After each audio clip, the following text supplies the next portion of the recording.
Welcome back to MMA Al Dente. I'm here to talk about the main event for UFC 284, Volkanovski challenging Makhachev. This is an awesome fight.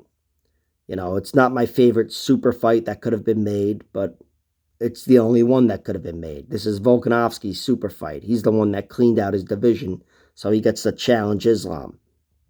Maybe if Islam wins this fight, wins a few more, it won't be long before he's challenging the welterweight uh, champion, whoever that is, at the time he's going to fight him. But that would be a more compelling matchup, in my opinion. This is still compelling, but yeah, I'm going with Islam Makhachev. I think Volkanovski's pretty much perfect in the UFC. He's 12-0. He is perfect. Even in his entire career, he's 25-1, and the one loss was to a bigger guy, a welterweight at welterweight with a 12-5 record in his third or fourth fight, Volkanovski. So a very forgivable loss, especially when you factor in that he made it to the third round and lost via head kick. So I can't look to his losses and say, oh, that's exactly what's going to happen. Islam will just follow that blueprint.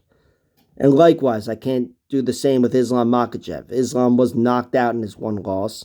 It was to Adriano Martins at UFC 192 with a big right hook. And even though I could see Volkanovski dropping Islam and knocking him out, I just don't think it's in the cards here. Adriano Martins is a bigger, longer, taller guy. Volkanovski, even though I'm sure he's got a lot of advantages, he's a lot better than Martins in a lot of different ways. Size isn't one of them, and power isn't one of them either. Volkanovski, he's visibly powerful, but he just doesn't produce the knockouts, As far as a clean knockout punch, you got to look to his win over Jamie Malarkey before he got to the UFC. Generally, he wins when he gets a finish. It's by mauling his opponent. Jeremy Kennedy, Korean Zombie, that was tough to watch last year.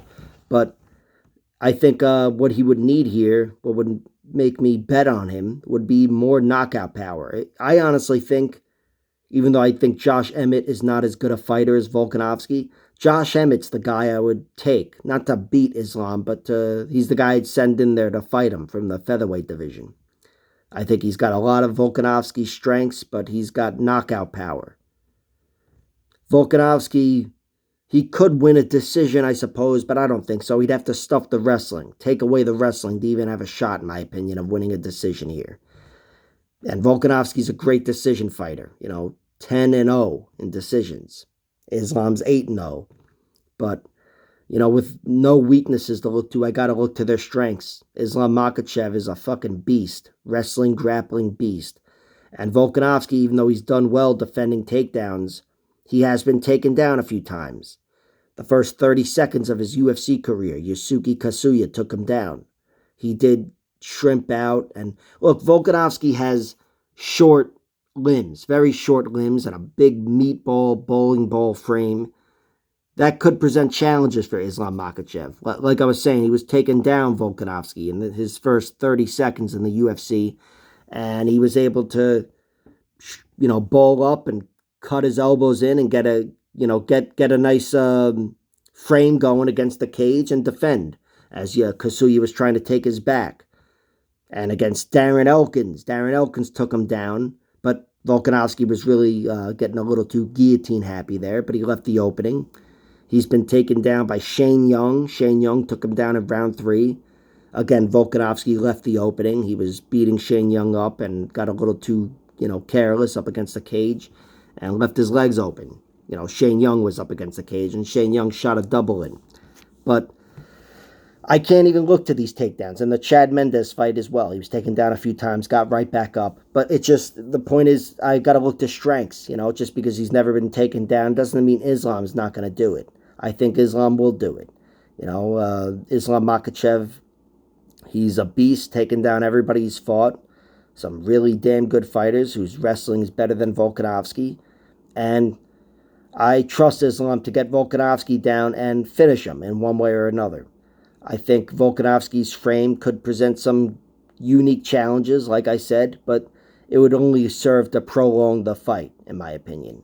And maybe to eliminate some submission options. I do think Volkanovski's frame and all would make it easier for Islam to get a TKO victory as opposed to a submission. And that's something I'm looking into. I think I'm going to sprinkle something on Islam by TKO, especially in the first few rounds, because you have to do round by round on BetUS. But you can get any round by over plus 1,000.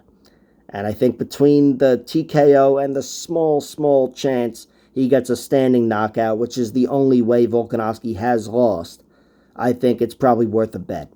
But my only bet really, as of now, is Islam Makhachev by finish at minus 140.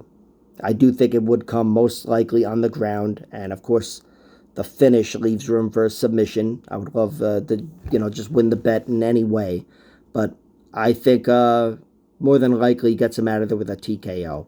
That's my prediction. Islam Makhachev by ground and pound TKO round 2. Full mount or back mount. Haven't decided yet. Like, share, subscribe, all that horse shit, and check out my other videos.